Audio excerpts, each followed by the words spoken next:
Jumlah penumpang di Bandara Soekarno-Hatta cenderung meningkat pasca dibukanya penerbangan internasional ke Bali. Hingga 13 Oktober 2021, jumlah penumpang mencapai 60.000 orang. Dan untuk mengetahui informasi selengkapnya, kita bergabung dengan Felmi Lobela dan juru kamera Ade Suherman dari Bandara Soekarno-Hatta, Tangerang, Banten.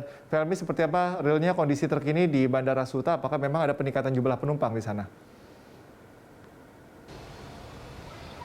Ya, untuk kondisi terkini di Bandara Udara Soekarno-Hatta, khususnya di lokasi kami berada saat ini di Terminal 3 keberangkatan domestik, ini memang penumpang telah terlihat ramai sejauh pantauan kami dari pukul 9 pagi tadi dan sampai saat ini, di mana waktu telah menunjukkan 12:31 waktu Indonesia Barat, di mana memang saat ini penumpang tengah ramai untuk puncak jam keberangkatan pada siang hari, sehingga kalau dari pintu masuk, menurut pantauan kami juga terdapat antrian yang cukup panjang begitu, dan hal ini memang sudah terjadi sekitar beberapa jam sejak pagi tadi.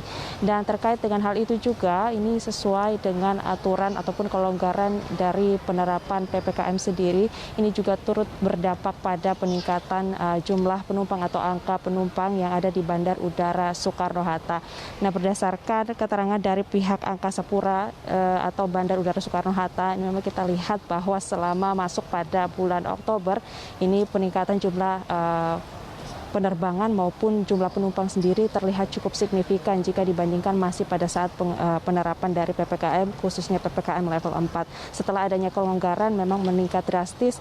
Untuk dari hari biasa yaitu Senin sampai Jumat, ini tercatat bahwa sampai dengan pertengahan Oktober tercatat 40.000 sampai dengan 50.000 penumpang per hari yang terbang maupun mendarat melalui Bandar Udara Soekarno-Hatta, Tangerang, Banten. Nah, sedangkan juga untuk hari di luar weekdays atau di luar hari biasa, yaitu pada masuk akhir pekan, ini justru jika diamati ini memang meningkat lebih tinggi, yaitu dari kisaran 50.000 sampai dengan 60.000 penumpang per harinya.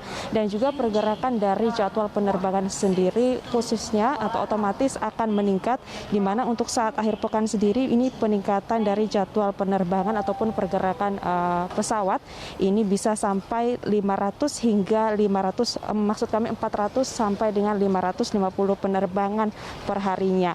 Dan jika kita bandingkan pada masa-masa saat PPKM diberlakukan, khususnya PPKM level 4, dan ketika angka kasus COVID-19 masih cukup tinggi, yaitu di bulan Juli beberapa bulan yang lalu, ini untuk penumpang hanya berkisar 11.000 hingga 13.000 per hari. Sehingga memang dibandingkan pada bulan Oktober ini sudah meningkat cukup drastis seperti kami katakan tadi, dari kisaran 40.000 sampai dengan 50.000 untuk hari biasa, sedangkan untuk hari atau tepatnya akhir pekan ini bisa meningkat 50.000 sampai dengan 60.000 penumpang per harinya.